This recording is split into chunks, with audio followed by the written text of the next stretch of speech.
ओ बिल्लो तेरी अख कतल करे लख कतल, जदों मूव करे करे लक कतल।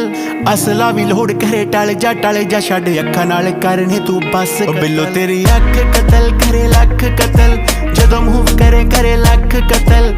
असला भी लोड़ करे टल जा छड़ अखा नाल करने तू बस कतल। 47 है वेट 47 नू मार कले एमजी दे पट्टे जियां जुल्फां ते हार करे। मारेंगी तू किसे नू बरूद दी पुड़िए नकरा बरहटे वांगू सीने चो पार करे। नक विच पाया कोका होंद तड़वा के ऑटोमैटिक जेन तू शकीनी रखे लाके। कद तेरा रफल पठानी वर्गा M16 जही रखिया तू फिगर बना। मामी सच कतल तेरा टच कतल, जीजा नाल करे वखो वक कतल। तेरे अगे आके असीं आप खड़ गए कर दे तू भावे बेशक कतल। तेरी अख कतल करे लख कतल, जदों मूव करे करे लक कतल।